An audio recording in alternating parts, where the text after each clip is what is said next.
and welcome to Curiosity Taught the Cat Extinct Edition. I'm Jack, I'm Julia. and today we're going to be talking about the Carnotaurus, or as it translates to, the meat-eating bull.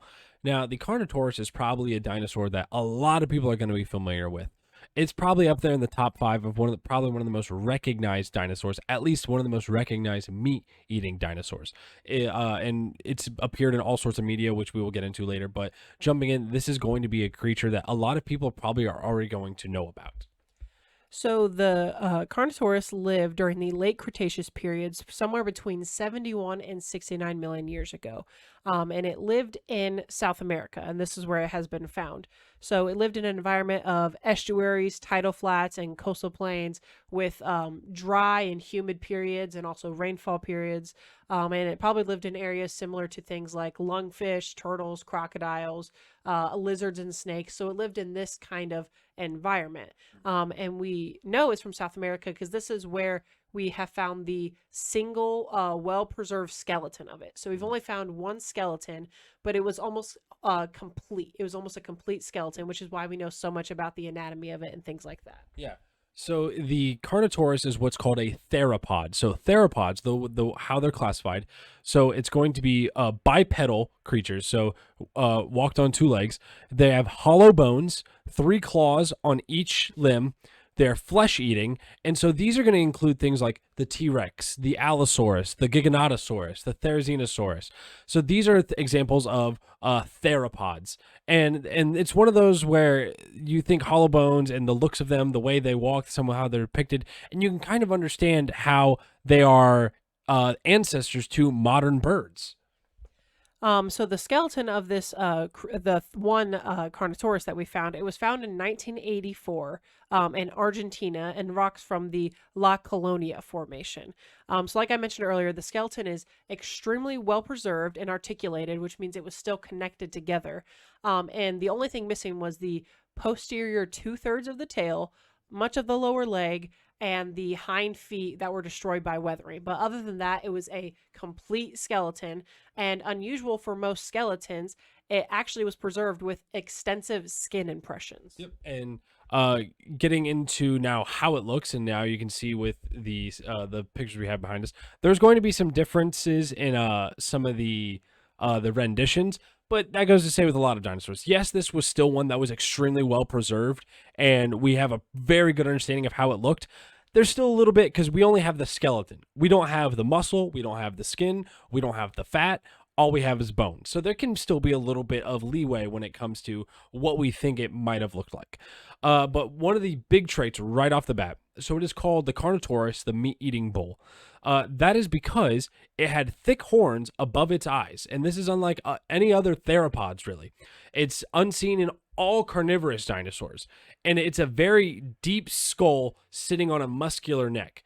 And so with the muscular neck and the distinctive horns, one of the best guesses that scientists have is that these Carnotauruses fought each other. And they most likely used their heads as the weapons. So it could be ramming each other, like swinging their heads, trying to hit each other, but using these horns to exchange blows and absorb any shock that may happen during these fights. And then, as well as fighting each other, there have been theories that they may have been used to help with their prey. So they're not very sharp, as you can see. They don't think they were like puncturing horns or something like this. So they think they could have rammed larger prey with these to almost like crush or bruise their bones and kind of knock them around a little bit to throw them off guard. So that's another theory. Another theory is that they also could have been used in some sort of mating ritual or dance. Like we said, we don't know. We weren't there. But there's many, many possibilities that it actually could have been used with these horns that they have. Yes, and there's been a little bit of contention about the horns. So in 1990, it was suggested that the horns would probably have formed bony cores with much longer keratinous sheaths. But in 2020, it was actually agreed that the horns supported keratinous sheaths, but that these sheaths would not have been greatly longer than the bony cores. So there could have been the bone and then just a little bit more of like keratin, like almost like a fingernail kind of structure over top of that, but it wouldn't have been very much longer than what we see in the fossil itself. And its brain cavity suggests some things as well. We can learn some things from that. It suggests that it had an acute sense of smell, while its hearing and sight were probably less well developed. It had pretty small eyes and not very big ears, so it probably had to rely mostly on its sense of smell compared to the other things. But in the Carnotaurus was very well adapted for running and was possibly one of the fastest large theropods, and it probably could have averaged somewhere in the 30 to 35 mile per hour range. And then going along with just some of its other body parts, it had very small vestigial forearms and very long and slender hind legs, which is why we can theorize that it could run very well, a lot better than other theropods because of these very long, slender legs that it had. And like we mentioned, it had extensive skin impressions that were preserved with the skeleton, and it showed a small mosaic of very small, non-overlapping scales, approximately 5 millimeters in diameter. And this mosaic of the scales was interrupted by large bumps that lined the side of the animal.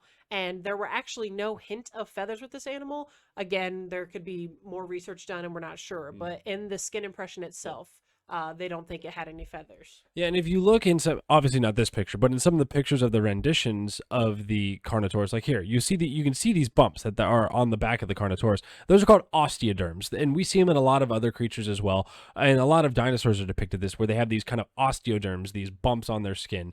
But that is what they are called. And then just jumping into the diet, the feeding habit remains unclear. There is still some speculation as to exactly how and what it ate. So some studies suggest that the animal was able to hunt down very large prey, such as sauropods, which are the large veggie-eating dinosaurs that you can probably think of, such as the Bronchiosaurus, Diplodocus, Brontosaurus. It's the very long-necked, long-tail veggie-eating dinosaurs.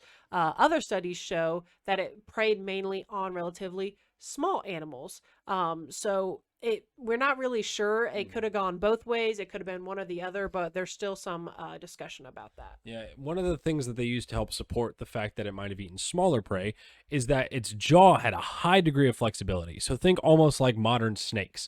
So they think that it would have eaten smaller animals because of this, is because you open your jaw as wide as you can and you swallow things whole. So if it is swallowing something whole, it is most likely going to be eating something smaller than it, rather than these large creatures where you just take bites and swallow sort of thing. It was theorized that they also took down larger prey from time to time due to the adaptations of their thick upper jaw and skull. And that's where we talked about earlier with the horns, how they might have been used to help injure larger prey and take them down. And then just jumping into the actual size of this. So the skeleton that was found, it measures about 24 to about a little over 26 feet in length. And they guess that it weighed 1.3 to 2.1 metric tons. So we're not exactly sure on the length because, like I said, it was missing part of its tail and things like that. But this was the specimen that they found, which they do think it was an average size adult. So this is the speculation we can guess from this. Yeah, and the other thing I want to touch on too with the size, and I mentioned how it's in a bunch of pop culture. One thing pop culture does a little wrong, gets a little wrong about the Carnotaurus. The Carnotaurus was not nearly as big as it is depicted in a lot of pop culture and a lot of media. Yes, obviously this is a large creature. This is a large meat-eating creature. But it was nowhere near the size of like the T-Rex, the Giganotosaurus, the Spinosaurus. These kinds of meat-eating dinosaurs were much bigger, much heavier than the Carnotaurus ever probably got. And then as for its extinction too, best guess extinction is most likely the KT extinction due to the fact that it lived during the late Cretaceous period. What ended the late Cretaceous period was the KT extinction, the meteorite event that hit, and it caused the mass extinction of so many species in the world. That is probably going to be the best guess for the Carnotaurus, but a lot of things, due to what we've found so far, something else could come up at some point, and we're open to that possibility. And that wraps up everything that we have on the Carnotaurus. Thank you for tuning in and listening. We appreciate everything that you do. And we really appreciate listening to the Extincts episodes because I think we like it a lot, kind of do something different. So we appreciate it too. Tune in next time. The next Extinct episode will be the Megalodon.